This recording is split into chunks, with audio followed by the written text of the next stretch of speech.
Greetings, everybody. I'm so delighted to take you through our lesson of today.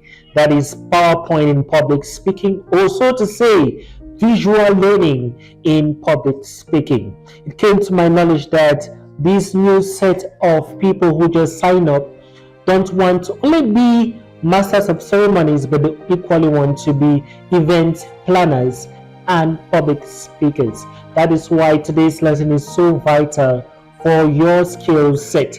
So do not go away. We're going to digest the importance of PowerPoint or visual learning in your public speaking career or even in your emceeing career as a whole.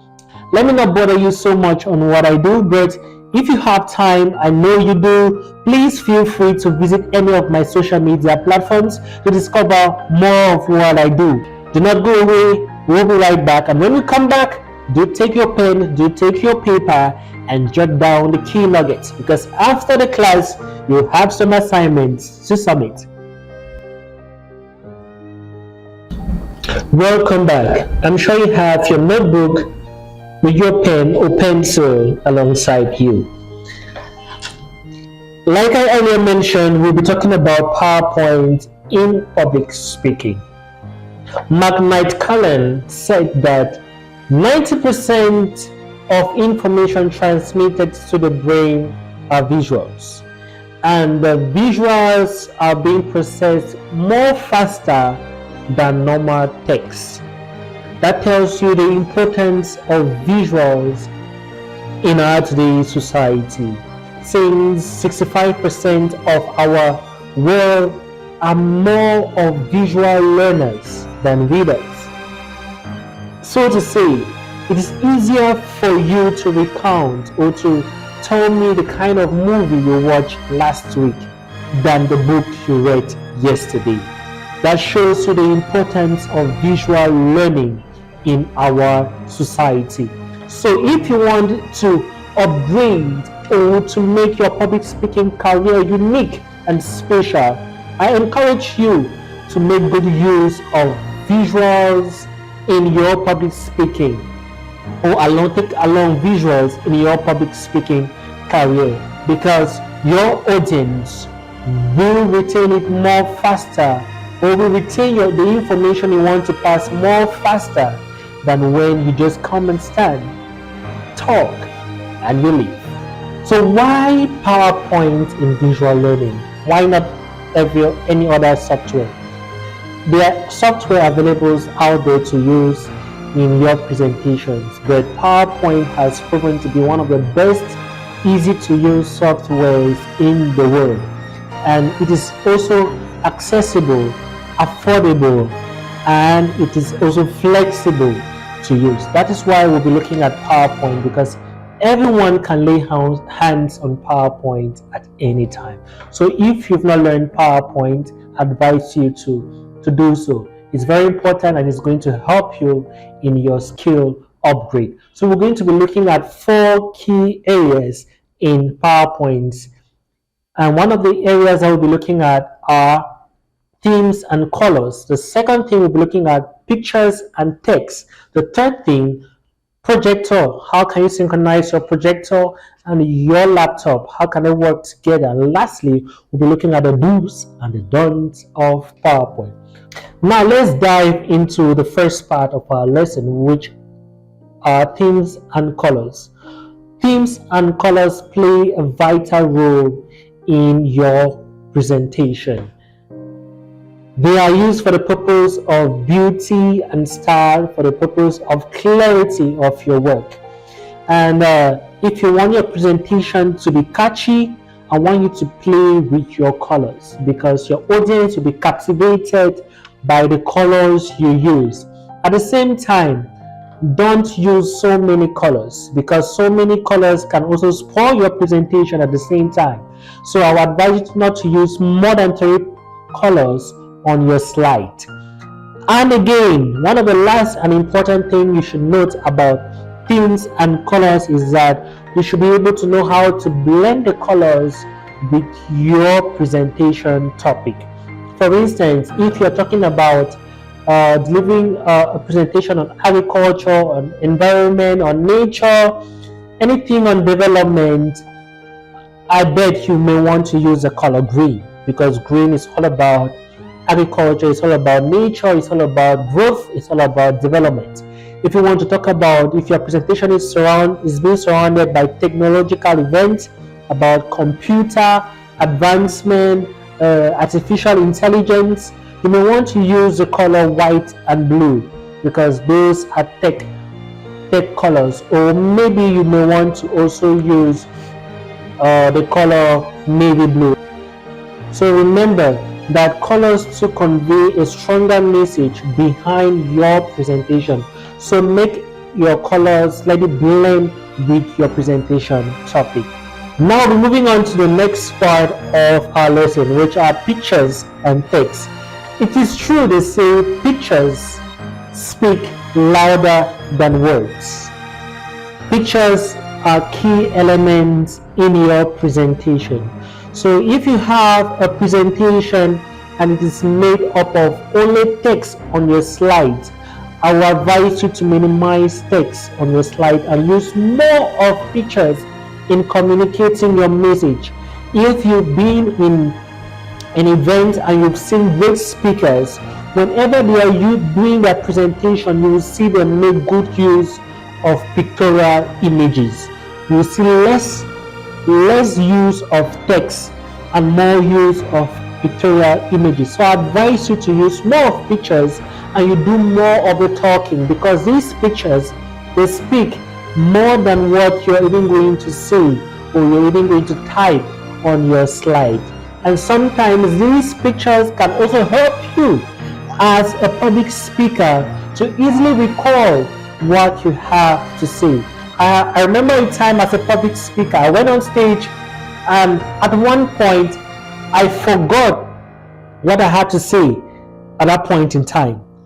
And the only thing that could enable me remember what I had to say was because I was using PowerPoint presentation, I bet you. And immediately I saw the picture, it came to mind what I had to say. So pictures are very important, not only to your audience, but also to you as a presenter, because it can easily cause you to also flow in your presentation. So I advise you to use more of pictures and less of text. And if your presentation has to do with a lot of data collection or data information, make good use of graphs, charts, pictograms, pie charts. They are all available in the PowerPoint software. One other important thing pictures can also do in your presentation is that it can act as an icebreaker or as a teaser for your presentation. Most of the times, us as public speakers, we run short of ideas for icebreakers or teasers in our presentations. Pictures can do that for you. You can look for a funny picture, or a picture that can just relax the mood of the audience, and when they see it, everybody can laugh. It can help you to lighten up the environment a little bit. So in your presentation, while you're preparing your slides, make room for pictures that are very funny, even if they are not related to your message. But once in a while, you need to put some icebreakers just to lighten up the mood so that the audience will not be bored. So pictorial images are so important. Then lastly, if you have to use text on your slide, let it not be bogus. I see so many public speakers making this mistake whereby they fill their slides with so many text on their slide, and it strains the audience to read everything on the slide. Just put the key essential things on the slide. Do not make your slide bogus with so many text, so many information on one slide. Now let's dive into our next part of our lesson, which is the projector on you, or how can you synchronize your projector and your presentation. Many a times you may prepare your presentation so well, but you don't know how to use a projector to do your presentation. It's very important to be able to maneuver your way with the projector. One of the key essential things is to know the kind of cable that goes with your projector. The recent computers that comes out now, the generations of computers that are being produced now, mostly comes with the HDMI cords. The HDMI cords are the new cords that are replacing now the VGA cords. So if you look at recent laptops now, they mostly use the HDMI cord as found on your screen. As a public speaker, you should be able to prepare your lesson without a projector, because you may find yourself in the same scenario whereby you go to the conference ground or to the presentation ground, there is no electricity. That in case there is no power to be able to still deliver your presentation, and in case there is power, you can still use a projector and deliver your lesson. And do not be a victim of what I went through. So it's an advice I'm giving to you as a public speaker. But the next thing is to adjust the angle of your presentation. Make sure that where your projector is standing is where everybody in the hall can see your projector. Nobody will be stressed at any angle or wherever he or she is sitting to see your presentation. And the next thing is your projection view. Your projection view is the extension of your PC to your projection board. Your audience should not be able to see what is happening at the back end of your desktop or your laptop. So you only project what they need to see, and whatever you're doing behind your laptop, they are not able to see. The next thing is putting the projector to rest or asleep, because sometimes when you have more than 1 hour lesson to teach and the projector is on and it's not well ventilated, the projector becomes very, very hot. So make sure the projector is well ventilated, and always check the temperature. There's a place on top of the projector called temperature. When it is overheated, it may damage your projector. So to our last part of our lesson, the do's and the don'ts of PowerPoint in public speaking. Here are my do's and don'ts in PowerPoint in public speaking. It's just a summary of all what I have been telling you from the beginning of our lesson of today. Don't use poor font sizes. If it is possible to enlarge your fonts, enlarge your text, enlarge your pictures, let it be visible and legible enough, it will be very great for you. Use less animation, less transitions. Let your slides not be too animated, or don't overuse transitions. It's not necessary. Okay, prepare your slides. They always say proper preparation prevents poor performance. So always practice and practice before you go and deliver. Go through your work over and over again, because your slides may have some errors and you may discover them only when you're delivering. Put up your contact information or your contact address. Always remember to put up your contact address at the end of the slide, and always remember to put a thank you at the end of your presentation. So we've come to the end of our lesson of today. I'm sure you've learned, you've unlearned, you've relearned something in the course of the lesson. So before we go away, we have an exercise for each and every one of you to practice what we have taught you so far. So we have 5 different topics whereby each one of you can choose any of these topics and prepare a PowerPoint presentation based on what you have learned. So we're going to evaluate how much you've learned based on the exercise or based on the summation of the exercise. So there is it. Keep being unique. Keep being the best version of yourself.